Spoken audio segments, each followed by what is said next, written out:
Friends, Assalamu alaikum warahmatullahi wabarakatuh. This is me Hafiz Noor Wazir from Redex Site Engineering YouTube channel. Today I have brought a very important topic for you.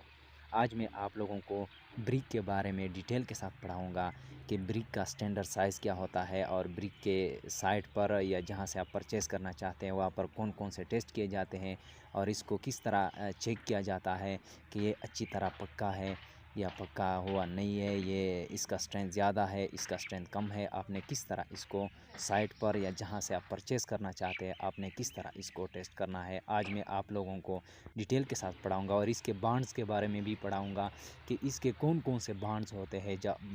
जब आप brick machinery बनाते हैं तो इसमें कौन कौन से bonds इस्तेमाल होते हैं।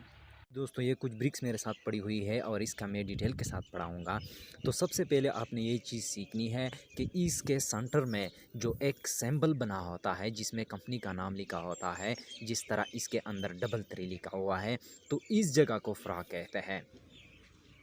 First of all, you have to learn this thing that it is the frog. And now I will teach about the tests of bricks, that what are the tests which you should do on site or where you purchase.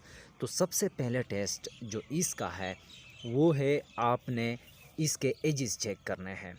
इसके edges clear होने चाहिए, तेज़ होने चाहिए। अगर इसके edges clear हो और तेज़ हो तो पहले टेस्ट में ये ब्रिक पास है।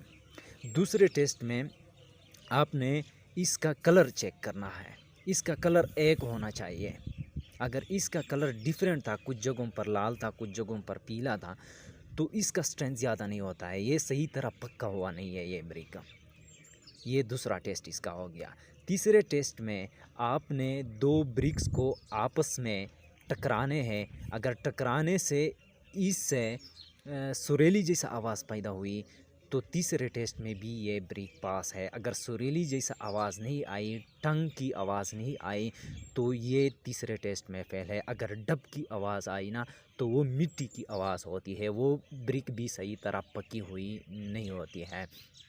चौथे टेस्ट में आपने ब्रिक को 1.5 मीटर से पुख्ते फर्श पर गिराना है। अगर ये टूट गया तो फिर ये फेल है, अगर नहीं टूटा तो फिर ये पास है। So these were the tests and now I will teach about the standard size of brick in Pakistan. दोस्तों, ब्रिक का स्टैंडर्ड साइज़ जो है पाकिस्तान में वो लंबाई में 9 इंच होता है। ये आप लोग प्रैक्टिकली देख सकते हैं, 9 इंच का होता है। और चौड़ाई में ये 4.5 इंच का होता है और हाइट में जो होता है ये 3 इंच का होता है। ये आप लोग प्रैक्टिकली देख सकते हैं। तो एक क्यूबिक फीट में जो होते हैं वो 13.5 ब्रिक्स लगते हैं। अगर आपने क्वांटिटी निकालना था ब्रिक्स का तो एक क्यूबिक फीट में 13.5 ब्रिक्स आते हैं। इसके बाद मैं आप लोगों को बांड के बारे में बताऊंगा। जब आप ब्रिक मशीनरी बनाते हैं तो कौन कौन से बांड बनते हैं। सबसे पहले मैं आप लोगों को ये बताना चाहता हूँ कि अमूमन इंग्लिश बांड इस्तेमाल होता है।